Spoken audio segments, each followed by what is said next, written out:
let's talk about Rezinoc's power, because I think there might be some confusion around it.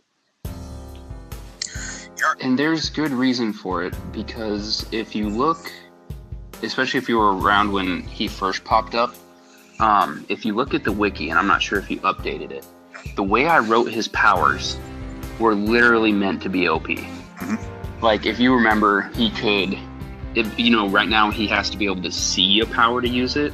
When I initially wrote him, any power within, I think it was like 300 yards or something like that, if they were just used, he gained them, right? And you're like, all right, that's some kind of OP bullshit, let's reel it back. I'm like, okay, you're right. Because it was, and that's the way I designed him. But again, that would be way too strong and way too much to try to handle right off the bat. Yeah, so a lot of people are also getting mixed up with the things that you were saying in the Discord servers, which is not canon. Nothing that's in, like, Snaven's, when you are role-playing is canon. Like, there were some times where you were like, I'm looking around to see what powers I'm going to use and da-da-da-da. But it was all just for play. That's not really how it's going to happen in the game. And just like every person who has some kind of power that needs tweaking, I reach out to the player and we work on coming up with a system for their power.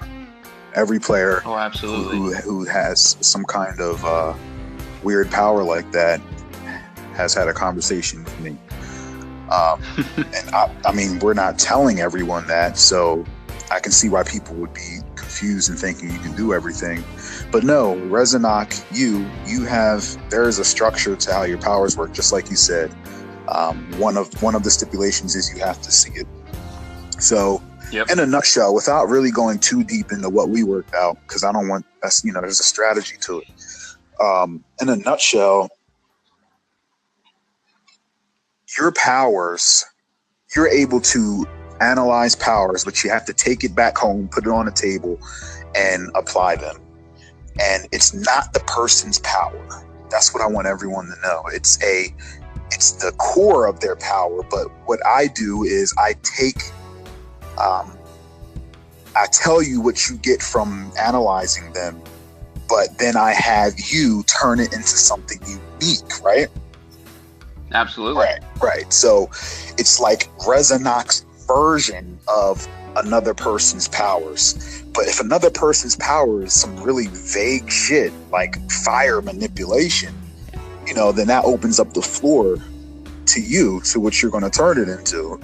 So, manipulation powers are beautiful. That's the ones I'm really gunning for, is anything that says manipulation, because that has so much room. Right. So much room. Right. And that way, the game is all about preserving the player's uniqueness.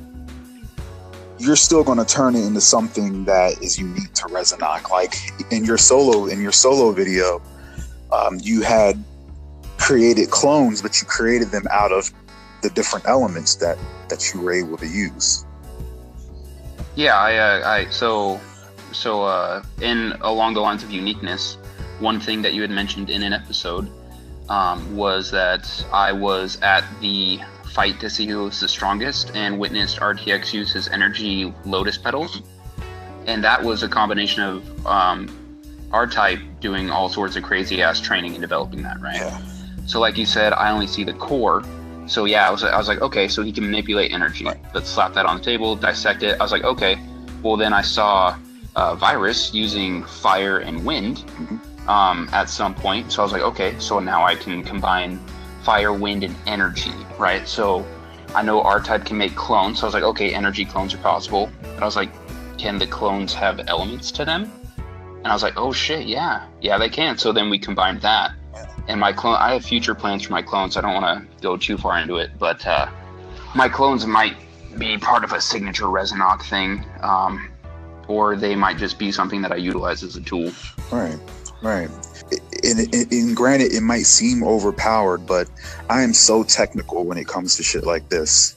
Before this game, before P&D was a thing, I was running a game with the player of Makai, the player of Anarchy, and Ajin Ra, who's no longer playing with us. But it was like the birth of this game. It was like a form of the game that was very unpolished. But they will tell you that I was very, very, very, very strict when it came to what people could and can't do, because I didn't want things to be too overpowered. And then I did away with that in the favor of being overpowered, because it's all based on the narrative. But I say that to say your powers are very specific, and I hold you to a lot of specific rules. Just like you said, if you can't see the power, you can't analyze it, right? Nope. Exactly. So anything like martial arts, I can't, because it's physical. Anything like Tempest's emotional readings, I can't see that because it doesn't have a visual aspect to it. All right. So, I mean, shit, maybe I can grab some of Pokey's, but that's only if I see him warping in and out and I see that actually happening, which he may not have a visual aspect, in which case I can't use it. Right. And this has to be done in a way, like you actually would have to, like this was displayed in your fight scene with the trainer in your solo episode, Rezinoc Origins. Yep. Granted, you could do all those things, but he was still a better fighter than you. You can't fight. You know what I mean? You don't have at least one of your abilities. You're not able to fight. Just like no, I'm not a martial artist in any way. Right. So when you go against someone who can fight, they'll have the upper hand in terms of that. So that forces you to have to take all the little bits and pieces that you collect by way of data analysis and come up with a way to make yourself a formidable foe. That's hard. And it's a pain in the ass. It's a pain in the ass, and it's a lot of thinking, and it's kind of, I guess you could say, a high risk, high reward. You're risking going into a fight, and if your strategy that you put together by way of the powers that you collected, if it's not good enough, you're going to take an L. So it's actually really, really difficult. Granted, it seems overpowered, but it's not really in my eyes. And that's kind of what and the only way it's going to become OPD is if I get the right mixture of powers. And even then, the way the game works, exactly. Even if someone is super OP, you can roll, because essentially, let's view it as like a D20 rolling. The most powerful person, RTX, can roll a 1, and the weakest person can roll a 20, right? Exactly. And then after all the other stuff's calculated, like that person still has a way bigger roll, which increases their chance of victory. No one can be OP by themselves. The only way you can be OP in the game is if you have assembled a crew of people who are able to handle all aspects of the game. And that's what I want. That's why I want to preserve the abilities that each player has. That's why, I want to shy away from abilities that copy others' abilities, like just flat out copying them, because that takes away from the uniqueness.